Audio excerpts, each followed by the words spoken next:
Assalamualaikum. Salam 7 Syawal. Okay guys, so depan aku hari ni ada lebih kurang 40 unit Mini Cooper yang ada. Okay, 40 unit Mini Cooper, Mini Clubman dan juga Mini Countryman. Okay, so untuk Mini Cooper kita ada dua baris ni guys.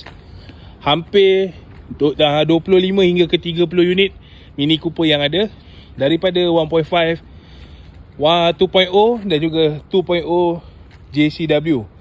GP pun kita ada. Okay, GP stock ada 1 unit. Okay, so ada lebih kurang 30 unit Mini Cooper yang kita ada. Kita ada yang 1.5, 2.0 dan juga dua depan ni JCW. Okay geng, so jom kita pergi ke barisan unit yang kedua, iaitu Mini Cooper Clubman. Okay geng, so untuk barisan yang kedua kita ada Mini Cooper Clubman. Clubman bermula daripada 1.5, 2.0 dan juga 2.0 JCW. Okay, kita ada lebih kurang 10 hingga ke 15 unit Mini Cooper Clubman.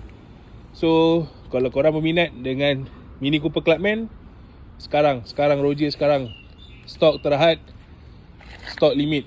Okay, apa yang ada itu saja.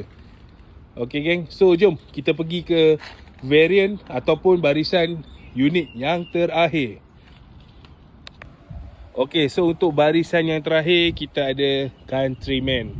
Okay, spek daripada 1.5, 2.0 hingga John Cooper Work kita ada. Alright, kita ada 2 unit JCW Countryman.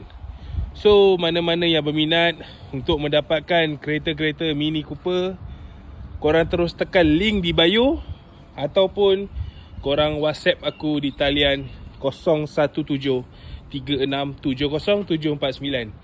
Alright, so promosi berlangsung sehingga penghujung April 2025. Okay, promosi hari raya. So mana-mana yang berminat nak mendapatkan kereta Mini Cooper dengan harga yang rendah, tambah sekali dengan waranti 6 tahun, korang Roger aku sekarang. Alright, so mana-mana yang berminat, korang boleh WhatsApp, kita set appointment, korang boleh datang view kereta, test drive. Kalau berkenan, kalau kena di hati, kita terus lock. Alright, so jangan tunggu lama-lama. Stok terhad. Memang korang nampak sekarang ni stok tengah banyak, tapi bagi masa dalam sebulan lebih, InsyaAllah akan clear semua ni. Okay, so mana-mana yang berminat, Roger sekarang guys. Assalamualaikum. Selamat Hari Raya Aidilfitri.